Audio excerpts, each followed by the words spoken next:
Okay, yo, welcome to the first episode of the SlashMMR podcast. So, decided to start a podcast for like no reason in particular. I just felt like doing it. It's always, I don't know, it just seemed exciting to me. Trying something new, and I think it would maybe help me like get better at talking as well. I don't know, it would maybe help me get better at speaking for long periods of time. It could help with that, but yeah, I also just want to do it to have more content. I want to be have more variety in my videos. So podcast, why not? And it's just gonna be just raw, uncut, just me talking for like however long. I don't know how long the episodes will be. Like probably, I'm hoping to have it at least 30 minutes. I don't know how long I can be able to ramble about topics each month. It's gonna be each episode is gonna be on the first Saturday of the month. So yeah, I don't know how long they will be, as I said, but I'm gonna try my best to have entertaining topics and just talking about stuff. So today I'm gonna start talking about my trip to Berlin because I went on vacation to Berlin not too long ago, literally last week. I came back this Tuesday. It's currently May 5th, so I came back on the 2nd, I'm pretty sure. And yeah, I was there for a couple of days. It wasn't too wild, but it was still fun. We did some cool stuff. So the first thing I wanted to talk about was the Victory Column, which is a pretty cool sort of a statue thing that we went to. I don't really have an image for it because audio, of course, podcasts are audio things only. But on YouTube, I will have sort of a video thing. Hold on, actually, I can look it up for all of the YouTube viewers right now. I will try and have the podcast on Spotify as well. So but if we switch to the podcast display over here, you can see, yeah, this is the Victory Column for the YouTube viewers. And yeah, I went all the way up there. It's a pretty fucking big thing. It took like quite a while, so to like all the way get up there. So my legs were pretty fucked in the end, but it was worth it. We had a pretty nice view of Berlin, and of course Berlin is a pretty cool place. A lot of history went down there, such as the Berlin Wall, which is like the main attraction there. I'm pretty sure. We also visited that, two separate locations actually of the Berlin Wall. I'm not sure what they were called exactly, but it was pretty wild to see. Of course, the separation between East and West.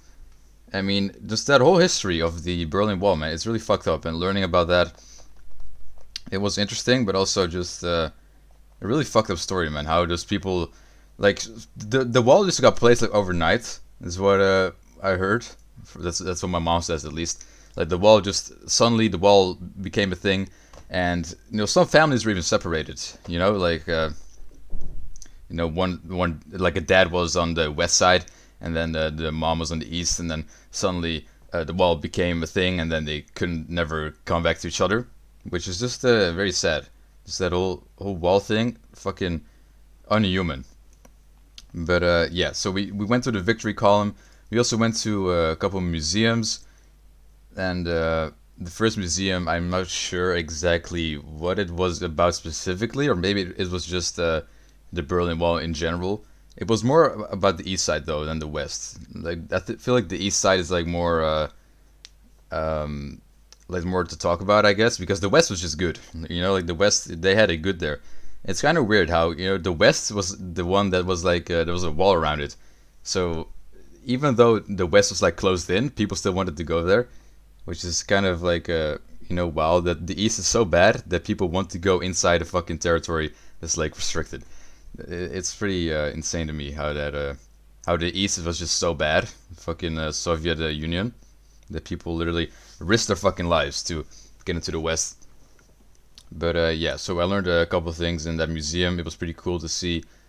We even there was like a car simulator as well with like those old German cars that they used in the Soviet Union, the east side of the thing. There was like, I don't know how do you call those cars, like, fuck, how do you call that? Soviet Union cars name. It's a okay. I'm definitely not getting the right answer here, but what were the Soviet cars called? Lada. Definitely not. Definitely not. Berlin. Oh, a Trabant. Yeah, it's a Trabant or a Trabi. That's the name for it. There was a simulator for that, which my dad actually he drove it for a bit, but he got stuck pretty fast, so that didn't go too well for him. But yeah, that was a nice museum.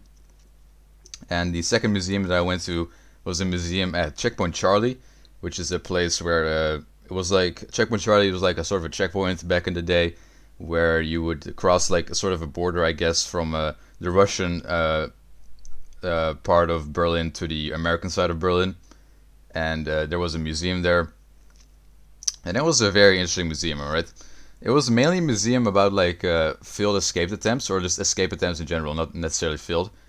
But so I could see a lot about what went down in Berlin at that time and how people tried to escape. Of course, there's a very famous a way of escaping that some people did is they made a hot air balloon and they escaped that way, and it was very risky. Of course, there's even a movie about that I watched a couple years ago for German class, I think, and that whole thing is just an insane story. It was a really good movie as well. But yeah, so we also saw a story about a man that dug a hole to his daughter and wife, I guess. I'm not sure exactly what it was, but he was digging a hole to his family. As I said before, the wall just got placed overnight, so some families just got separated. And when he finally got done digging that hole, he got shot. Like there was just a guy waiting on the other side, fucking popped his ass, and that's just sad. And a lot of people died that way. Alright, there's a lot of fucking deaths due to the Berlin Wall and all that stuff. So just a horrific story. And one thing that I found in this museum was a very, very interesting story about this man called Raoul Wallenberg. I'm probably saying that very wrong. Raoul Wallenberg. He was a Swedish architect, and the story of this man is absolutely insane. So yeah, he was a Swedish architect, businessman, diplomat, and humanitarian, and he saved thousands of Jews in German-occupied Hungary during the Holocaust. And yeah, so he was doing stuff in the World War II to save Jews. And this isn't necessarily about the Berlin Wall times. This is way before that. I'm not sure why it was in that museum, but it's a very interesting story nonetheless, because this guy, he disappeared on the 17th of January 1945 in Hungary, and he was captured by the what's it called again? The Soviet Union. Yeah, Wallenberg. He issued protective passports to shelter Jews in buildings. He declared a Swedish territory, so he did a lot of great things. But yeah, he got detained by the SMERHSH. That was an umbrella organization for 3 independent counterintelligence agencies in the Red Army. I'm not even sure what that is, but it was coined by Joseph Stalin, so it was a Soviet Union thing. So yeah, he was detained on suspicion of being a spy, and then he disappeared. And 12 years after his disappearance, he was reported by Soviet authorities to have died of a heart attack. And while he was imprisoned in Lublanka, I said that wrong as well, probably Lubyanka. I don't even know. It's a weird city name, but yeah. So this guy is said to be dead. All right, so he was captured by the Soviet Union and then died of a heart attack, but this was never confirmed. All right, this has never been confirmed in all these years. So the cause and date of death have been disputed ever since, while some people claim to have encountered men matching Wallenberg's description until the 1980s in Soviet prisons and psychiatric hospitals. My bad. So this man, he might still be around there in the Soviet Union. Now, probably not, okay, he would be 110 years old at this point, so he's probably dead by old age, but he could have still been roaming around there in like the 80s, in like the 90s. So it's fucking wild. They just said he died, but there was never a way to confirm this. The motives behind Wallenberg's arrest and imprisonment by the Soviet government, along with questions surrounding the circumstances of his death and ties to the U.S. intelligence, remain shrouded in mystery and are the subject of continued speculation. So yeah, the Swedish tax agency declared him dead in absentia, which is a presumption of death that occurs when a person is thought to be dead by a group of people despite the absence of direct proof. So they use the pro forma, which is a practice or a document that is provided as a courtesy or satisfies minimum requirements conforms to a norm or doctrine tends to be performed perfunctorily or is considered a formality. I don't even know what that means. But anyways, they used pro forma, whatever that is, to know this date of death as July 31st, 1952, which, not true, probably. And it's just a very scary story, man. This guy just got caught by the Russians, and he was never seen again, and nowhere to be confirmed if he was dead or not. I thought it was a very interesting story, and also just fucked up. Like, what? And his parents searched for him like a long time, and then when his parents died, his siblings continued, and it is insane. It's actually insane how this man just got captured and said to be dead, but never confirmed, and just never seen again. He could have just been captured for decades in Russian prisons. Like, isn't that fucking crazy? That's just fucking inhuman as well. Like, this guy did a lot of great things for the Jews and stuff. This guy is definitely a hero, and it's very sad that his life ended that way. Or maybe it hasn't ended yet. I mean, probably, as I said, he would have died of age by now, but maybe he's a miracle. Some people live to 110, but I don't think people live to 110 in Russian prisons. Those things are pretty rough, from what I've heard. But yeah, that's about it for the Berlin trip. I haven't got much else to talk about there. One thing I want to discuss is the last evening of the Berlin trip, which is when I entered the greatest restaurant of all time, alright? This restaurant, it just had the best fucking shit ever, right? So, first of all, it had a mac and cheese burger. Like, what the fuck? And it also had what the fuck's it called again? A nacho cheeseburger, which is what I had, which was fucking $16 fucking dollars, or euros, 16.90 euros or something. And yeah, it was very expensive, but it was very good. So I definitely enjoyed that. And what the restaurant had was Mr. Bean. Alright, they had like TV screens hanging all around the fucking place, and they were playing cartoons. And the one in front of us was playing Mr. Bean, and next to us Tom and Jerry and stuff. So I just enjoyed a fat ass nacho cheeseburger while watching Mr. Bean. And then at the end, we also managed to score a Oreo milkshake sort of thing, which is very good as well. So that's like the best restaurant I've ever been to, bro. Like we watched like 5 episodes of Mr. Bean. It was like the cartoon series, and it was funny as fuck. Like I haven't watched that shit in a while, so it's kind of nostalgic as well. And Mr. Beast is just a Mr. Bean. Sorry, I keep fucking twisting those things. I wonder if I've been saying that the whole time or if I just messed it up once. Mr. Bean, I mean, not Mr. Beast. Really nostalgic and just a really fucking great show overall, man. The fucking humor in that, absolutely insane. And last thing I want to discuss surrounding the whole Berlin trip is what I did before we went to the Berlin trip. I stayed up for fucking 43 hours, alright? Like, it was absolutely nuts. I've never stayed up that long before. I almost pulled like 2 all-nighters back to back, fucking working on videos to schedule ahead of time for my vacation. And it was a wild experience. Because at the end of the 43 hours, I was hallucinating, bro. I've never hallucinated before in my life, and it was absolutely fucking wild.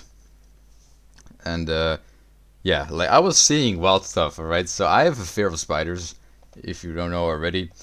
So I was trying to go to bed, and suddenly I just started seeing spiders everywhere.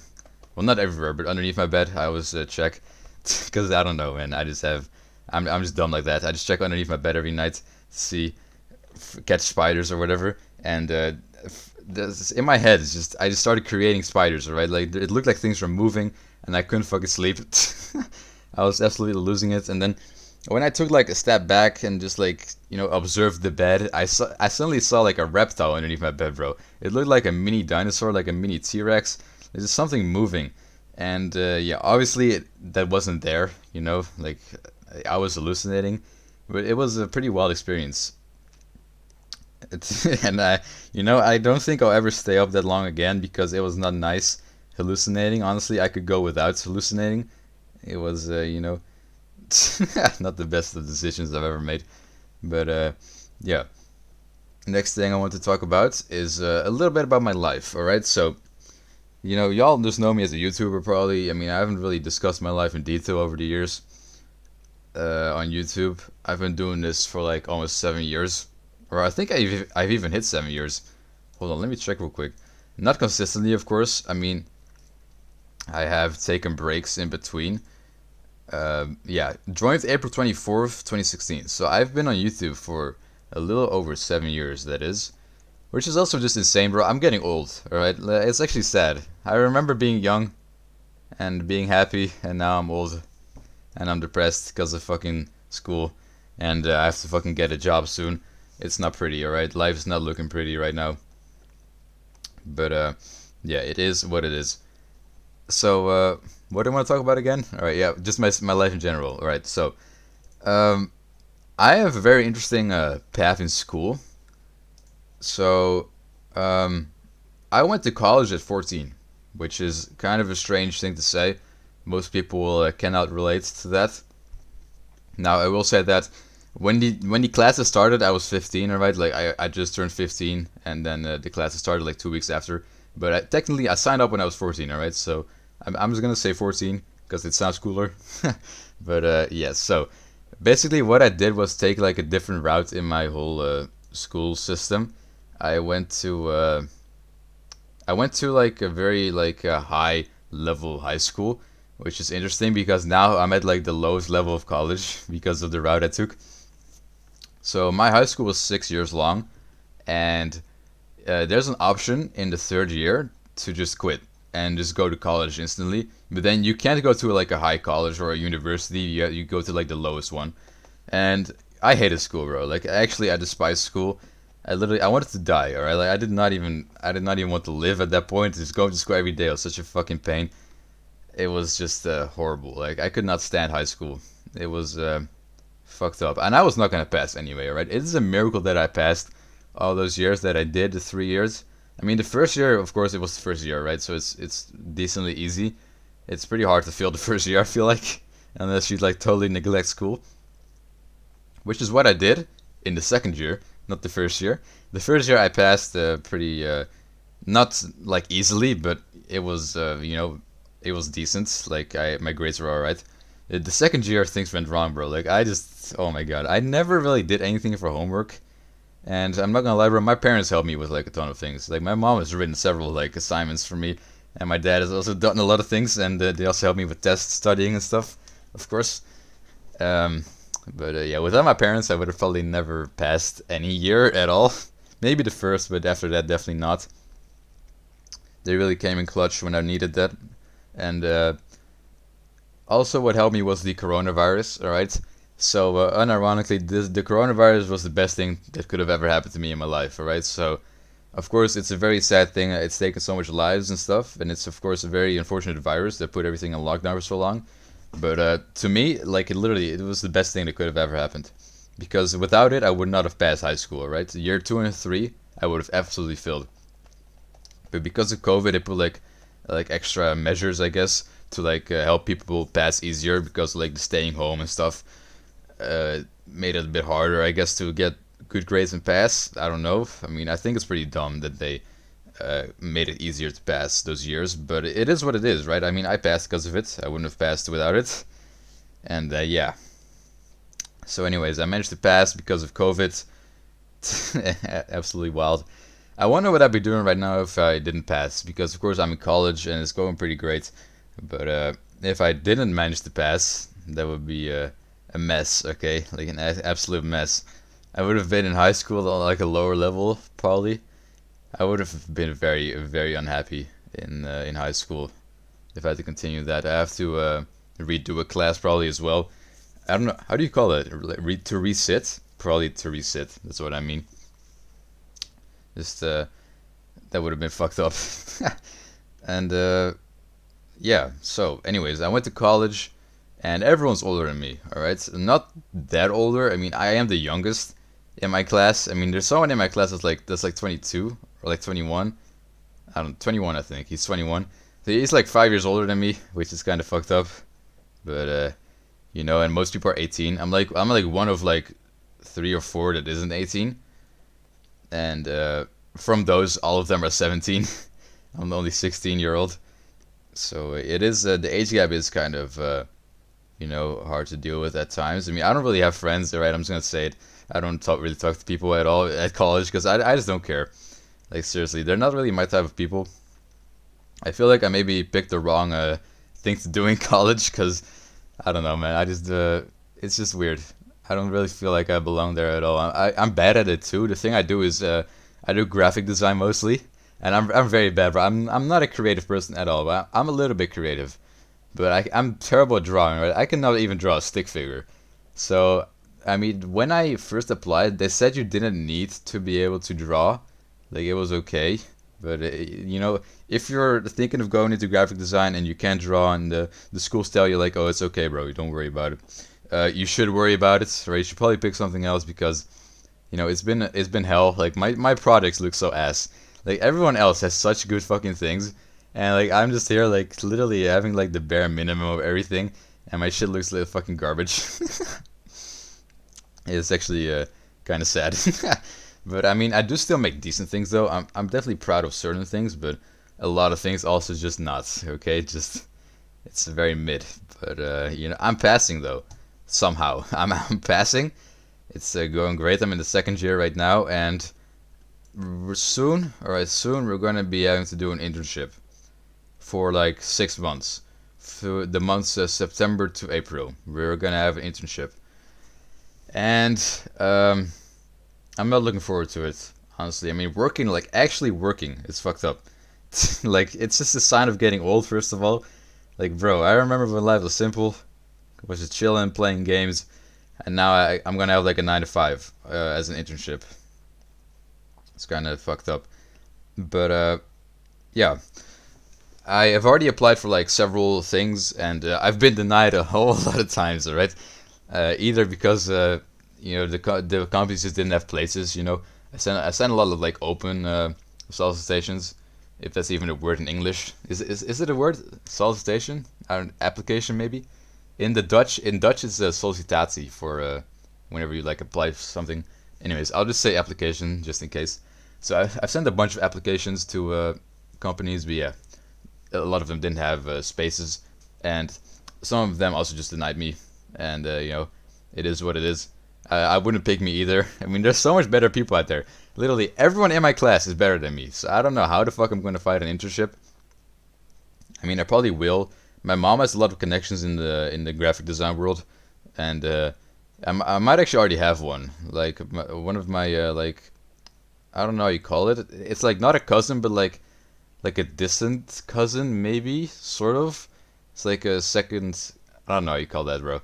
But not a direct cousin, but like sort of a cousin. And they work at such a company, and they're like asking around if there's like a place for me as we speak. So, I'll probably be fine eventually, but right now it's just still thinking about it.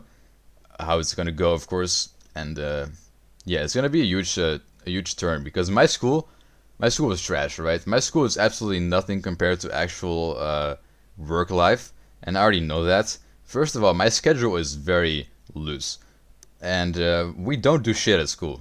We do not do anything. All right, like we sit there for hours, and we basically do nothing. And half the time, people don't even show up. My school is so unprofessional that just people don't come, and it doesn't even matter. Like you can just skip classes, and nothing will happen to you. Like this guy had like a 60% attendance, and he still passed. Like what do you mean? And I'm there 100% of the time. And I just ask myself, why? My school is so trash with that bullshit. Like, I just show up because it's decent to do, right? I mean, there's a teacher there. You're supposed to be learning stuff, which we're not, but still, you're just supposed to show up for classes. And, half the people in my class, they just don't care. Like, sometimes we don't see some people for weeks. Literally. Like, they just disappear. And, it's wild. It's wild how they just pass. And I'm always there, alright? I have like a 99% attendance probably. I rarely ever miss a class, and if I do, I'm sick, of course, or whatever. And yeah, so it's just wild to me, like how fucking trash my school is. How people can just skip any amount of classes almost, and nothing happens to them. Like we don't even have like when the teacher writes our names to like for attendance. We don't even have that half the time. Like people just don't even care. The teachers don't even care. And it's like their argument is like, it's like it's up to them. Of course, I mean they're paying for the college, so it's their choice to show up. But I disagree with that, bro. Like I mean, come on, you just have to show up, right? And I mean, it's not even about that because they're still passing, even though they're not showing up half the time. They're still passing, and this is bullshit. How I'm just there all the time, and I just can't not go, right? I mean, that's just indecent to do. So I always just go, but really, why? That's what I ask myself a lot. And yeah, so anyways, I want to discuss time management a little bit as well in my life because I am grinding YouTube, as you all know. I've been uploading daily for like 5-6 weeks now, maybe, and it's been going pretty great. Of course, I'm not as popular as I once was with Assassin, but I don't really need to be as popular as I was back then. To me, it's about passion, right? I mean, I love making videos and just content in general. That's why I'm doing the podcast as well, because it's what I love doing. I don't necessarily do it for any amount of views or subscribers. Now, of course, getting so much views back in the Assassin days, when I got like 2,000 every video, that was absolutely insane. I mean, I cannot imagine doing that now. Like I get like around 100 views a video nowadays. Some even less. But like my Minecraft video from yesterday, 20 hours ago, only 16. But it's a banger video. I love it, and I don't care about the numbers. And I feel like whenever you're getting into YouTube, that's what you should focus on. Just doing what you like doing, and just not caring about the numbers all that much. Like when people say I fell off, or just if they're saying that to anyone in general, it's like it depends on what you define as falling off. I mean, I'm just still having fun with it. Maybe even more fun than I had back in Assassin days. I don't know. It's at least at the same level for sure. And I just love the grind, man. It makes me feel like I have purpose in life, which I had been missing for quite a while. And just getting into the grind, devoting my all my time to it is great thing. And yeah, I used to upload once every other day earlier this year. So like I kind of neglected YouTube for quite a while, right? I uploaded every now and then. It was very inconsistent. But this year, 2023, I said, alright, I'm going to change that. I'm going to get back into YouTube because I know it's what I like doing, and I'm just being too lenient with myself, right? I'm always just like, meh, I could just be chilling, I could be chilling all day, listening to music a little bit, but I wouldn't achieve anything at the end of the day, and I want to achieve stuff, so I want to put something out there, and yeah, I was just not focusing on that. I was just being too chill, like meh. Like I uploaded like once a week, maybe not even, bro. Like once every couple weeks, sometimes even. I don't know. My upload schedule is non-existent, of course, but I feel like I needed to push myself, and pushing myself would allow me to create more content, which is what I did. Of course, I went from a very inconsistent schedule to once every other day, which was great, but I still felt like I could do more. I felt like I was using only like 30% of my power as a to say that, like I don't know, just my power. I don't know how you would say that. Energy maybe. I don't know. But yeah, I was only using like 30% of myself to make those videos every other day, and I feel like I could do way more. So eventually, like 3 months, yeah, 3 months into it almost, I just said like fuck it, daily uploads, bro. And it's been going great. I can manage it for sure. So it's sustainable, which is of course the most important thing. You shouldn't risk your health, of course, doing stuff like YouTube, which I mean I kind of am sometimes, as I said before earlier in the podcast, that 43 hours staying up thing. I feel like I was risking my health a little bit there. But sometimes it is worth it. It makes me feel alive in a way. Like I need purpose, bro. Like you can't just live your life aimlessly, right? I don't feel happy doing that. I've had troubles with that before in the past, which I won't get too into lethal in this episode, maybe in the future episode. But I need to be doing something to be happy, I guess. And I guess the YouTube stuff, just grinding content, is helping me with that in some way at least. And yeah, I just grind videos, man. I don't care about the views, as I said. It's not something you should care about. So yeah, just keep doing you. Whatever you do in your life that makes you happy, as long as it doesn't hurt yourself or anyone else, it should be fine to do. You just keep doing what you're doing, man. And yeah, so also I want to talk about streaming, because I've recently, really recently, literally like what is it?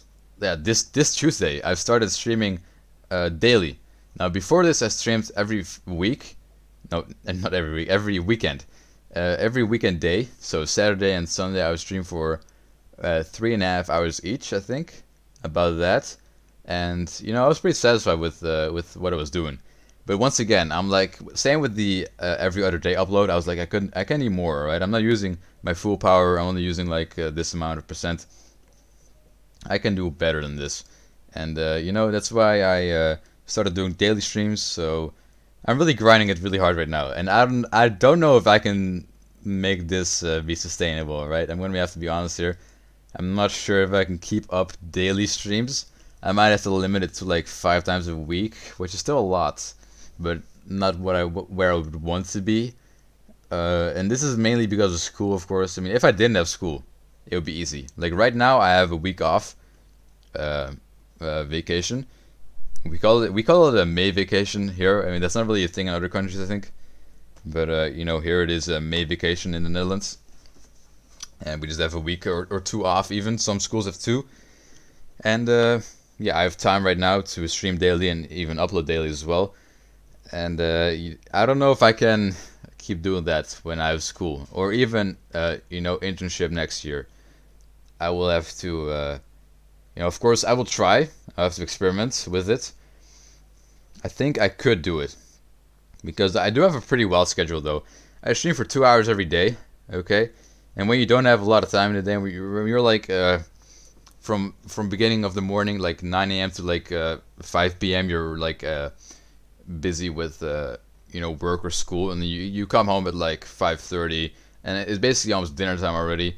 I would have like almost no time to make a video in a day, right? And on top of that, I need to stream as well. Yeah, the schedule is looking tight. All right, the schedule is looking tight. So either I would have to pull a lot of over hours in the nights to maintain that, or I would have to just switch it up a little bit. But my school schedule is pretty light, I'd say. Like I don't have a lot of school. I have Mondays off for starters. That's great. Last year I even had Thursdays off as well, so I only had school 3 days a week, which is a fucking optimal. But now it's a little more school, so I do have plenty of time to record in the afternoons. But whenever I get that job next year, 9 to 5, 5 days a week, it's things change. So I mean, maybe I could keep it up if I spent actually 100% of my time into streaming and YouTube. Maybe I could keep it up with that pace. But right now, I don't know what I'm putting in right now. I feel like I'm putting in like 70 to 75%, and it's going great. All right, and of course the goal is like I don't know if 100% is good. I feel like you should like cut yourself a little slack sometimes. Just sit back and chill for like 5 minutes after you edited a video. You shouldn't like non-stop. All right, I feel like 95% is like where you should aim for when it comes to that. But of course, if you feel like 100% works good for you, then you should just devote all of your time into it. But I like to kick back and relax sometimes. But I do it a little too much though. I should focus on content more, in my personal opinion. But yeah, daily streams are going well right now. But it would be 2 hours every day, and in the weekend an extra 3.5. So that's my goal, to stream like 20 hours a week, which is a lot. But if it's like sustainable, then why not, right? If I just put effort into it. And I feel like it's also for growth. It's very good to be consistent. Now, of course, I'm not making a living of YouTube or Twitch, but I am monetized on both platforms, so I'm earning a little bit. I got like, I've done like 3 streams or 4 streams right now, where I am a Twitch affiliate, and in like 3 of those I had ads, I think, or like 2 of them I had advertisements as well, and I made like $2 off of Twitch so far, like around $2 USD. Not bad, right? It's not a lot of money, but it is money, you know. Making money doing what I like doing, and same with YouTube. I don't get paid a lot, especially on a monthly basis. Sometimes I don't even get paid at all, right? I just simply don't pull in enough views to get paid, and you know, it is what it is. But sometimes I do get a payout from like $50. Maybe it piles up in the months. I think it does pile up. Like if whenever you like get under 50, it like just holds it in your accounts, and then whenever you hit 50, it pays you out. Damn, I guess that's where I'm at right now. Like it takes me like 3 or 4 months to get $50 probably. I'd say 3 months. I mean, if I go to my analytics, it says last month I made about $15. So I mean, 15 every month. Like 3 months is like 45. So yeah, 3 to 4 months I make $50. It's not huge numbers once again, but it's better than nothing, right?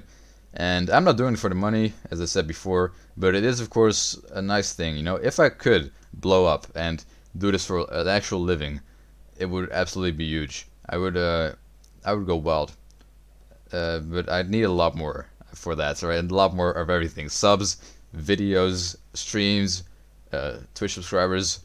I need it just to push it. And if I upload once a week or once every 3 days, once every 2 days, it's just not enough for me to be able to have a chance at blowing up. You know, you need to put in that effort. And streaming only in weekends is also not going to get you there. So I feel like the best chances to blow up is to just be consistent, you know, and daily things are like the most consistent thing there is. Even if it's like every other 2 days, it might be confusing for some people. It needs to be as simple as possible. So just every day, same time, and it's like very easy to follow that. You know, you can always expect a video at this time. Always expect a stream at this time. Doesn't matter what day of the week it is. It's always the same. Always consistent. Now, I do have one issue in my life, which is my parents. I mean, they're not really an issue, but they do disallow me from playing at late times. So, you know, most people, they would maybe even record a video at 11 p.m., right? And if I had those 3 hours from like 9 to 12 to do stuff at, or even beyond 12, I mean, that would be great. But yeah, my parents, they do not allow me to to record after like 9 or like, what's it called? Nowadays, even 8:30. That's our new time for like, we always just go downstairs and we watch a show together, which is kind of a weird thing to do maybe. But that's just the tradition here. We always just go downstairs, have a cup of tea and a snack or an apple even, you know, fruit, good for you. But yeah, and we watch a show, which is what I already made videos on as well. When I made my Breaking Bad video, you know, we've been watching Breaking Bad like 8:30 p.m. every night for a couple of months, weeks, and you know, we finished it and I made a video on it, and yeah, so that's my daily routine basically. My day comes to an end at around 8:30 to 9. I feel like kind of stuck between like what I can do in the day, and after that, I mean, really all that's left for me to do is edit, because I can't record because people are trying to sleep, right? Like not instantly, of course. I mean, no one's sleeping at 9 p.m. in this household, but my brother on weekdays, my brother, he does sleep pretty early at like 9:30. So it's not optimal for me to record at that time because it would keep him up. So it's just the thing that after, you know, about 9, I cannot do shit anymore. And if I did have those hours from like 9 to 11, 9 to 12, I mean, I could record like 2 videos every night in those hours, you know. But nowadays, I just mostly spend it on editing, which, you know, it also works fine. And a lot of days I also just stay up later, which my parents don't know. So if you're watching this, don't tell my parents. You know, they don't know that I stay up quite a lot nowadays. Like the 43 hours, you know, they should probably not know about that. But even last night I stayed up to like fucking 4:30. I think 4:30 about that, 4:15. Working on podcast stuff like the thing that you're looking at right now, like the logo or whatever. Yeah, I stayed up making that. I mean, that didn't take me hours. Obviously, it's pretty basic, but just that and other stuff, editing a bit as well. So yeah, and also the getting topics right, for the podcast, and yeah, that's just what I've been up to every fucking day, just editing, and hopefully I can maintain a schedule during school and internship even. I hope I can maintain it. If I put in 100% effort or 95, I think I could, and hopefully I can make it places someday. If I am able to do this for a living at some point in time, that'd be great. But yeah, I don't really care all that much about it. Of course, I do care a little bit about being able to make a living off it. But if I just get a job, right, it's that I can make a living off, just a normal job, and then do this on the side, but still like a lot, like daily stuff on the side of my job. I mean, I'd be really comfortable living like that. Now, it would of course be a little difficult to do that with a full-time job, and then also trying to basically do full-time YouTube and Twitch as well, even though it's not even my actual job and I earn nothing from it. It would be difficult to do that, but I guess it's worth a shot to just stick to the grind. Whatever happens, and yeah, that's about it for my life that I wanted to discuss at this in this episode. Yeah, so as I said, the podcast is just gonna be me talking about me talking about my life a little bit. It's already 41 minutes, and I'm very satisfied with that. I'm happy. I was a little stressed getting into this, not sure what exactly to do, uh, and I feel like in the beginning I was speaking a little too fast. Maybe still now. That's a habit of mine that even during presentations, it's cool. I just speak way too fast, and it's like almost unfollowable. Hopefully, it's not the case here. But if it is, that's what I said earlier. I hope to get better at speaking, doing this as well, and learn over time. Now, it's not going to be a frequent thing, of course, as I said, every first Saturday of the month, and that's just how it is.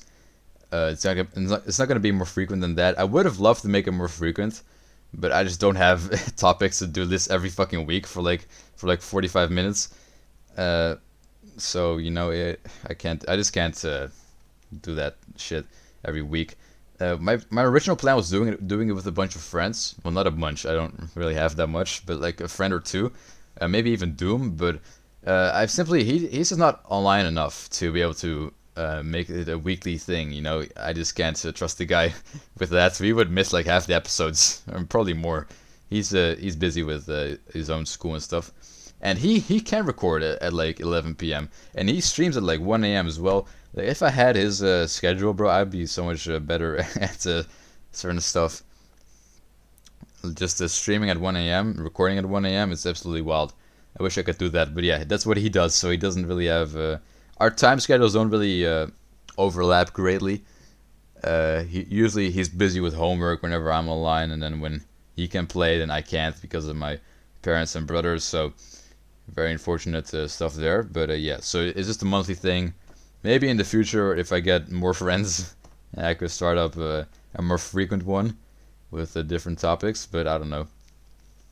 Anyways, moving on, I want to have a little news segment as well, which I'll do for every podcast. The things that have been on my mind, things that I've read about, seen online, that I just want to bring to light a little bit in my own podcast, even though you're probably already familiar with most of the things that I'm going to be talking about. I don't know. A lot of people do this. Like, so much people on YouTube right now just, they literally just talk about news events. There's like probably like 10,000 channels that talk about the same fucking thing every fucking day. Every fucking day about like new news. Let's say, for example, what I'll talk about in a second. Chris Tyson, the whole situation with him and Mr. Beast. Probably like tens of thousands of people made videos on that and gave their own opinion. It's kind of wild how that works nowadays. How everyone's just on the news stuff. But I don't want to make the podcast about news specifically.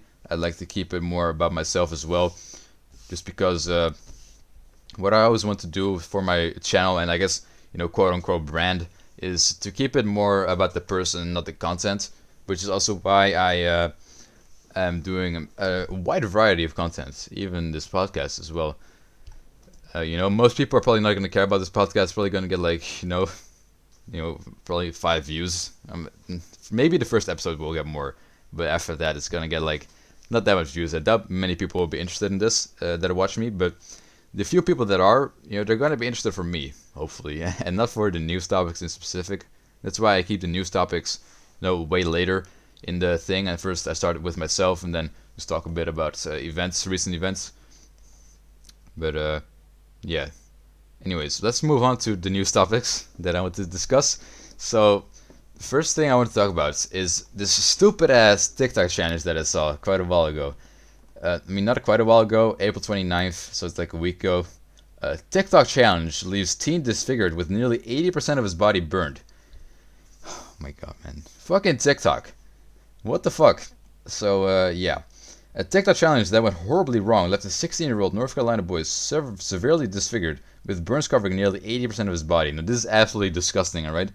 This is just disgusting to read. 80% of his body is fucking burnt. Like, holy fuck. And it also makes you wonder, like, what the fuck is this boy doing with his life? Like, I'm 16, I'm in my room all day, and I'm chilling. And this guy is 16, fucking starting flames and getting burnt to death almost. Like, wild, alright, absolutely wild. I guess the difference is the one is on TikTok a lot and the other is not. That's the only difference I can make from that. But yeah, so Mason Dark and his friends were creating a makeshift torch with a spray paint can and a lighter, which triggered an explosion that consumed the teams in flames. Now, I don't even know what that means, alright? I'm not a native English speaker, so I'm unsure what exactly is being made here. A makeshift torch? Like, what even is that? I know what a torch is, of course, but I'm not sure what a makeshift torch is. But apparently something exploded while creating that, and they all went up in flames. Now, I don't even know why this is a TikTok challenge to begin with, alright? TikTok challenges are so fucking dumb. You had the devious lick, of course. I feel like, is it the most famous one? I feel like it is. And of course, the Tide Pod challenge and the Cinnamon challenge, bro. Fuck. I mean, every fucking TikTok challenge leaves people dead, I feel like. or severely in trouble. With the what's it called? I already forgot the name. I just said it. Devious Lick, the Devious Lick one. I mean, that one was just sad. I mean, schools had to shut down the fucking bathrooms because they were scared people were gonna steal fucking toilets and soap dispensers. Like, Jesus Christ. But yeah, so he's unrecognizable.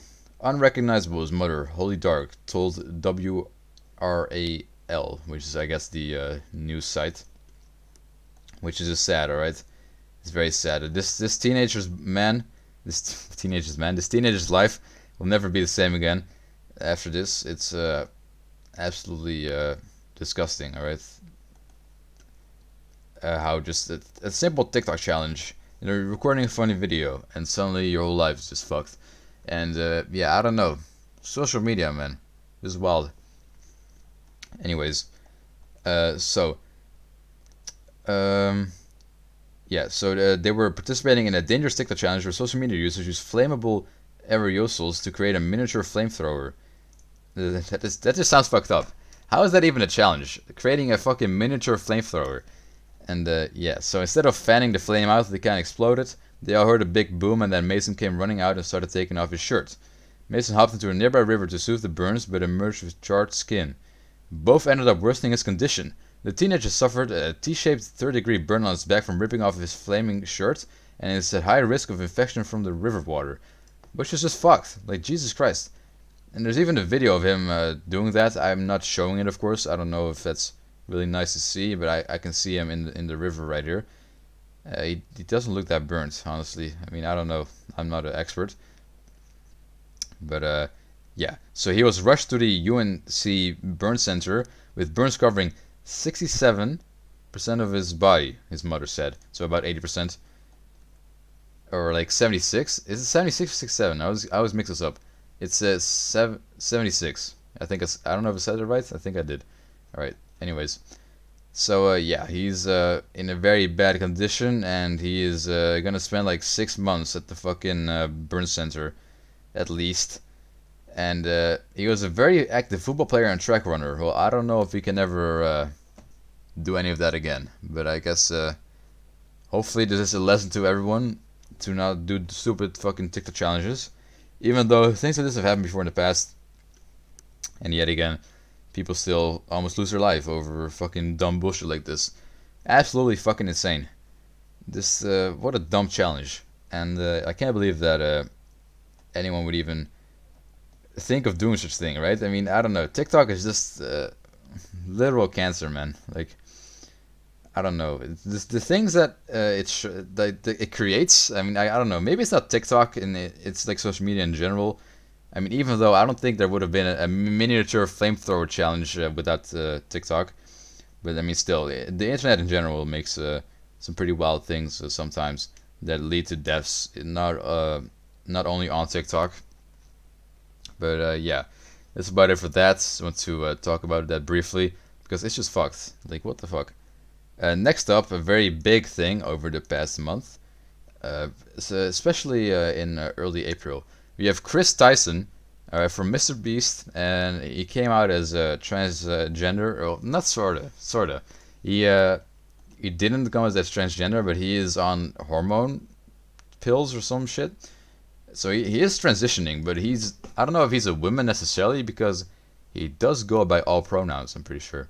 Anyways, all that stuff is hella confusing, so I don't even know. But he does go by all pronouns. So I don't think he's a woman. I guess he's like taking pills to be more non-binary, maybe. Although he does kind of look like a woman.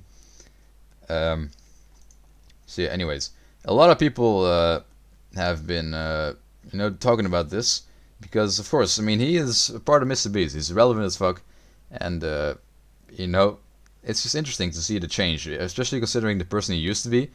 Like, Chris would be like one of the last people on Earth to become like a transgender or whatever. Like, if you look at him back in the day, he used to be a wild guy. He used to be like a pretty rough dude, driving trucks and being that type of guy. A very I don't know how you call it, like a South. I don't know, like a Southern accent he had. People always said that. And he was like, a pretty tough guy, I guess. I don't know, but he also said the N-word a lot back in the day, so you wouldn't expect someone like that to, turn up like a transgender person. But it's interesting, and if you want my personal opinion on it, I'm not transphobic or anything. I don't hate anyone for doing that, but I do think it's kind of strange to see Chris transition because of course, I grew up watching that guy. Well, I didn't grow up watching him a lot, but I did grow up watching Mr. Beast quite a ton. And, seeing that person change completely, it's pretty wild. But, I mean, I do support, as long as he's not, doing any wild stuff, then, it is what it is. But one person did have kind of a problem with this. SunnyV2. Now, this man, he went wild. He made a video. You all probably seen it already. Why Chris will soon be a nightmare for Mr. Beast. Now, this video was absolutely nuts, alright? It's not a terrible video, alright? And I understand his points, and I agree to an extent with what he said. but goddamn, he worded his things so wrong. Alright, he basically treated Chris like an object almost. Just an object in Mr. Beast's brand, and on a surface level, he kind of is, of course. But he is a person, of course. He's just a person. He can do what he wants, and of course, it does hurt Mr. Beast's brand, though. So that's also something I want to discuss. And there's already been effects of this in the live stream that Mr. Beast did with Chris and other people, of course, the whole crew, opening mystery boxes. It was like a month ago. And that thing got a lot of dislikes. So literally, it was like over 100,000 of like and it was like almost like 50. I don't know what the ratio was, like 40 to 50%, maybe even, just dislikes, or maybe it was 30, but it was a decent amount of dislikes, right? And all the comments were just filled with people hating on Chris, and yeah, so a lot of people have a problem with it, and SunnyV2 also pointed that out. How it's basically just a bad thing from Mr. Beast's brand, and it is like seriously. If he continues putting Chris in like every video, it would not. They would probably still perform just as well because of course I mean algorithm stuff. I mean Mr. Beast is like the king of YouTube with all the things. I don't think 50 million people are gonna click off because Chris is transgender, but some people would, and he would get hate, like constant hate, in the dislikes and other stuff. So there would still be. I don't think it would affect his views a ton. Maybe I don't know. Maybe a little bit, but not that much. Either way, it's just gonna be. It would be a nightmare, so to speak. But I think SunnyV2 worded it quite wildly.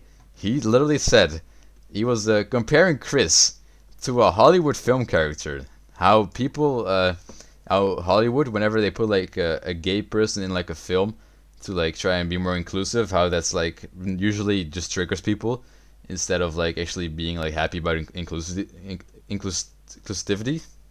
I don't know if I said it right, but you know, people always want like, oh yeah, movies should have more gay people and people of color, all that.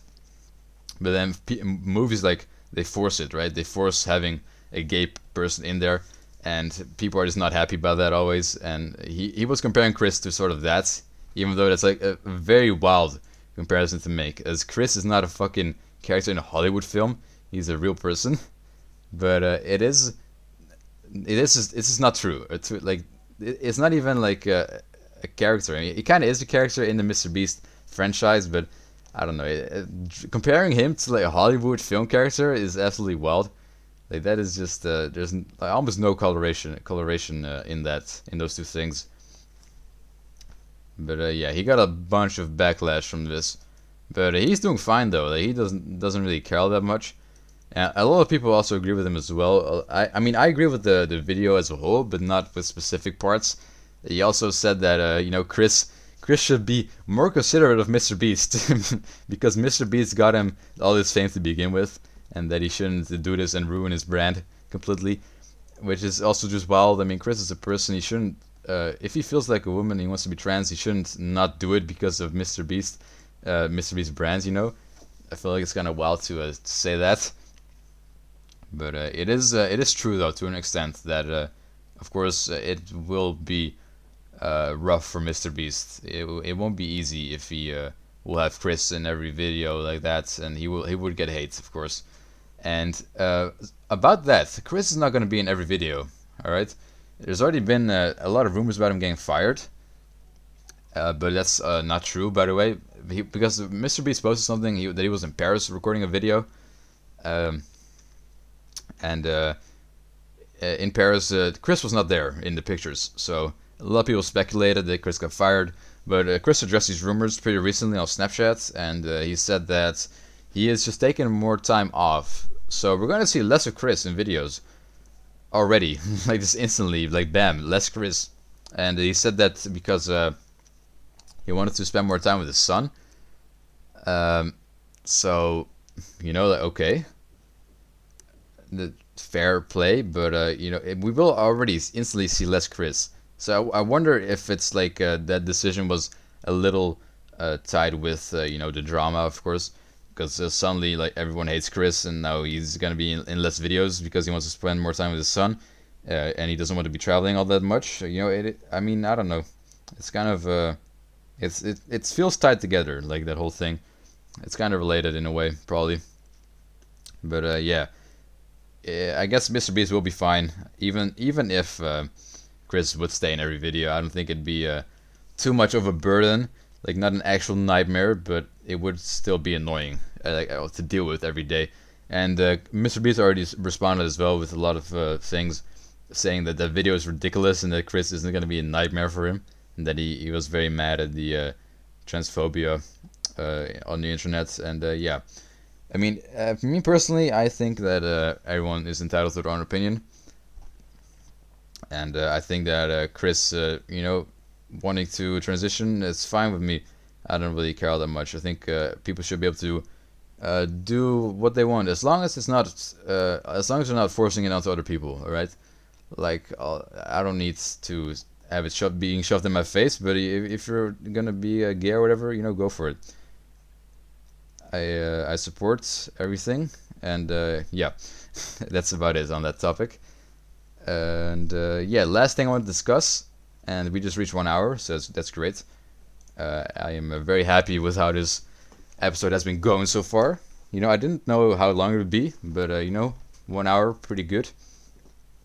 And yeah, anyways, last thing I want to discuss is the Chess World Championship. All right, so now we have a new world champion in chess. Now I've recently got into chess. I played chess when I was younger, right, with my dad, but that's about it. But recently, in like March, I got back into chess, and yeah, it's really fun, and it's really hype as well right now for some reason. Like chess is really popular, and yeah, and there's a new world champion. World championship came around, and Magnus Carlsen, the former reigning world champion for like a decade, he stepped down. He didn't want to defend his title, so we had two new contestants to go for it. I mean, Nepomniachtchi, Ian Nepomniachtchi, I don't know if I'm saying that right. He was one of the contestants, and he wasn't new, right? He was playing Magnus in 2021 as well, and he lost. He was second place, and sadly for him, he's second place again. And yeah, it was very heartbreaking. It was very close though. It was a very insane tiebreaker, and I was in fucking Berlin at this point, bro. Like I wanted to watch. I've been following it pretty closely for quite a while, watching match recaps. And I was in Berlin, bro. I was watching this shit in like literally like shopping centers. Like my brother was like shopping. I don't give a fuck about shopping, so I was just watching chess on my mobile data and mobile data, and yeah. So I watched a little bit of the final, but when they were actually doing like the final tiebreakers, we were going to the victory column thing, and yeah, so I couldn't watch because we were all the way up at the fucking thing. I'm not gonna watch chess right there. And I mean, I think I did check a little bit, but I think it ended when we were on our bikes back to our hotel. That's when it ended. And I mean, it was insane. Ding refusing that draw and just pushing for a win. Absolutely insane. I want to talk a little bit about Ding Liren's road to becoming World Chess Champion in this comment here by a person named No One. I'll switch to the display for the YouTube viewers. Yes, sir. Alright. So, the candidates qualifiers. Ding is unable to play the World Cup. The first candidates qualifier due to China's corona restrictions. So China was really a pain in the ass for Ding Liren, with the COVID restrictions and all that bullshit. So Ding, along with 12 of the top 20 players, decided not to play the FIDE Grand Prix, the second candidates qualifier, due to COVID concerns. And then Ding missed the first Grand Prix round, the third candidates qualifier, due to health issues. Then he missed the second Grand Prix round due to China's COVID restrictions fucking up his Vice application. And then even though Ding is the second highest rated player in the world, the wildcard has already been given to Teimur Rajabov. So his spot was already taken by someone else, so there was no more free spots in the tournament, I guess. So he went through a lot of bullshit in the championship, and everything leading up to it, I guess. So Ding is out of the contention, and largely due to the factors beyond his control. So yeah, he couldn't even participate in the World Cup, World Chess Championship at first because of restrictions of COVID with China and the health issues even, and visa application. He couldn't travel properly, and yeah, so he was out of the race, right? He was not playing. But then the twist. Karjakin, a player, decides to endorse and make fun of victims in an active war zone and is disqualified from any FIDE or FIDE. I don't know how you say that organization's name. I'm just gonna say FIDE. It sounds nicer. FIDE events for 6 months. The regulation says the highest rated player on the next month's rating list will be the replacement. So that would be Ding, but Ding has not played enough games and is considered inactive unless he plays 28 classical games in a single month, which is insane. If you don't know, classical games are like 2 hours, I'm pretty sure. So that's a long game, and he has played 28 of those in a single month. So he joins a series of tournaments that will allow him to reach 30 games, but he still has to maintain his rating and not drop below Oronian or Wesley. Ooh, I didn't even know about that. So he had to play 28 games in 1 month and then not drop in ELO rating, because then he wouldn't be the highest anymore. Damn. So he not only maintains it, but even gains rating up to 2806 and is awarded Kajakin spots to the candidates. So he even hired his rating during those 28 games, which is kind of wild. And he got that spot of the guy that made fun of the war victims and got disqualified, which is of course great. Let's see, what does it say here? There was some controversy, though, as 28 games was mainly played against his countrymen, and most of them though most top players agree that due to him being the clear number 2 in the world, combined with unfortunate circumstances, yeah, okay, so he played most of the 28 games in his own country against like lower rated players than him, so I guess they were easy wins, but still, he was the top 2 player in the world, so he does deserve to participate, I guess. The candidates. So June 2022, Ding gets off to a horrible start, losing his first game to Nepo. I didn't even know that. I know nothing about this, by the way, the candidate itself. So he goes on a 7-game draw streak and stays stuck on a -1 score, while Nepo and Fabi separate themselves as favorites with +4 and +3 respectively. So Ding was behind in the candidates, alright? So Ding is mostly considered out of contention at this point. But out of nowhere, he goes on a 3-game win streak, beating Fabi in the process. Fabi being another Grandmaster, of course, a very high-rated chess player. He was playing in 2018 or 2016, I think, against Magnus as a second place. So, that's a very good opponent. Let's see.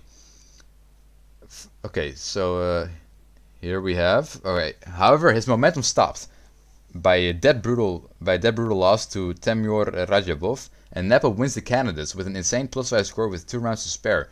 Right, so Nepo absolutely crushed the candidates, and I want to say that I think in the championship itself, Nepo was a stronger player, right? Like he was stronger than Ding, but he made like 2 or 3 mistakes that basically cost him the championship, which is absolutely wild. But he definitely was stronger for like the majority. Like I thought he was gonna win, even though I was rooting for Ding because he seems like a nice guy. Ding chillin', that's what the meme is. He did seem weaker than Nepo, but Nepo he fucked up like 2 or 3 times and it cost him everything. Anyways, for the first time in history, the second place in the candidates tournament might actually matter because of Carlsen's announced intention not to defend the title. Alright, so cool, I guess. So Ding and Nakamura are the only players except Nepo with a plus score, but Naka is at +2 and Ding is at +1. Ooh. Alright, so Ding and Hikaru played together then, I guess. Hikaru and Nakamura. They versed each other, so he has to beat Nakamura on demand to get the possible second championship match spot. And the guy goddamn goes and does it. Thurby bringing himself to +2 and taking down Nakamura's +1 at the same time. Damn, so he had to verse Hikaru. Now, personally, I'm a Hikaru fan, alright? I like his videos on YouTube, but it is what it is. I mean, he lost to Ding. It's kind of rough. So Magnus proceeds to step down from the title, and the 2 World Championship challengers are Ding and Nepomniachtchi, which is great. So, of course, then what matters is the second place, right? Because Magnus is obviously the first, so he didn't. I don't think he needs to do any candidates things because he's the world champion, so he's defending it.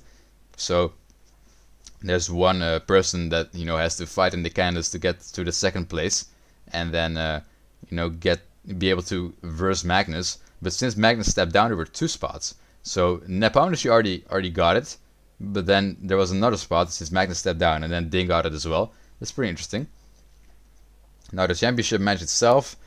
After game 1, Ding is candid about struggling mentally and feeling depressed. Oh, that's sad. In game 2, disaster strikes. Ding loses with white, giving Nepo the lead, which is normally a significant advantage due to only needing draws. In game 3, Ding holds his draw. In game 3, Ding holds the hard draw with black, and in game 4 he strikes back. The score is even. It's basically down to a 10-game match now. Pandemonium ensues. Nepo immediately strikes back in game 5 and takes the lead again. But Ding comes back and equalizes in game 6. It was very, very close. But you wouldn't know it But wouldn't you know it, Nepo goes and wins game 7, and Ding is now down in the match for the third time at the half point of the match, and Nepo finally stabilizes and draws game 8. So yeah, Nepo was up eventually, and they had 3 draws in a row. And by game 12, Ding only has 2 games left with the advantage of the white piece. But by this point, there's only one thing you can count on. Ding Liren does not stay down, and he somehow managed to fight back and win to equalize the score. That was absolutely insane. And the last 2 classical games were draws, and they're going to tie breaks. Yeah, I mean that win that Ding had was absolutely nuts. All right, like the final one, really impressive. I think it's where Nepo blundered, and then basically that's one of the 2 blunders that basically lost him everything. And yeah, very sad for Nepo, but it got Ding to where he is now, so it is what it is. And then the tie breaks, of course. I didn't really watch these all that much, but they drew like 2 times, 3 times. They drew 3 times. Nepo has the advantage of white in the last game and gets a good position. The game is extremely complicated, but in the end it seems like it will end in a drop. To everyone's surprise, Ding declines the repetition and starts pressing for the win. This was nuts, alright? This was actually an insane moment. Playing the extremely risky looking rook to g6, he manages to outplay Nepo in a completely chaotic position. And with seconds remaining on the clock, Ding becomes the new world champion. Something incredible is that in a match with this many twists and turns, Ding didn't lead the match a single time until the very moment he underwent the final game. So yeah, he was down the whole fucking time, or equalized in the score. And just the final part, he crushed it. He fucking crushed it. It was that was so wild how he refused to draw. If you watched it live, if you're a chess fan and watched it live, it was very cool to see him do that and just pushing for the win, you know. So anyways, too long didn't read. Anyone who says Ding doesn't deserve to be a world champion needs to educate themselves. Hold on, I need to scroll down a bit for the fucking logos in a way on the YouTube. Anyone who says Ding doesn't deserve to be a world champion needs to educate themselves. The amount of adversities this guy had to overcome to get where he is now, the amount of setbacks he faced, and the amount of times he got back up and fought back is honestly one of the most inspiring feats I've ever seen in my life. As a Norwegian, it hurts to see Magnus go, but I can't think of anyone more deserving of taking his place at this point. So yeah. Ding, the new world champion. But it is of course weird, because he's not the best player in the world, but he is the world champion. It's kind of a strange concept, how Magnus is still the best player in the world, but is not a world champion because he didn't defend it. And it is kind of weird how that works, I guess, and how he just refuses to play because he doesn't like the format. He wants the format to change. He thinks that the top chess player should be the best in every game mode. So rapid, blitz. I don't know if bullet is part of that, but he wants it to be way more variety. So now it's only what's it called? Classical games, which are like 2 hours, even longer than 2 hours. And one game lasted 6.5 hours, bro. That was wild. But yeah, so Magnus wants to see the format change, and I mean, will that happen? I don't know. If it happens, he's gonna come back, of course, and probably become world champion again. But you know, I don't know. It's interesting to see him stepping down, and it will be interesting to see what FIDE is gonna do, or FIDE. Once again, I'm not sure what they're gonna do to combat, or not combat. I mean, just maybe they're not gonna do anything, but maybe to change it to you know, maybe make more sense, because of course classical games, I don't know, it would make sense to have more variety, right, in a World Chess Championship, to decide the best player in the game. It would make sense to have separate things to decide that, except for instead of only classical. But yeah, that's about it for chess. One little last clip I want to show, if you're watching on the YouTube. We have this very heartbreaking clip right here. If you are listening on Spotify or whatever, I don't even know if this is up on Spotify right now, but you know, you're not gonna be able to see it. But if you watch it live, the moment that Nepo realized he messed up, his hands got all shaky, and even what I think was really chilling here was the way that he touched those pieces, bro. The pieces fell off the board, or off the table, I guess. It just fell down on the ground, and his hands are shaking really hard. It was absolutely fucking nuts, like fucking chilling, bro, chilling. And yeah, that's the last thing I want to talk about in this first episode of the podcast. Hope you enjoyed. It went pretty fucking well. honestly. I'm pretty satisfied. As I said, my speech sometimes could be better. I hope I was. I hope you were able to comprehend what I was saying throughout the whole thing. And yeah, I don't know.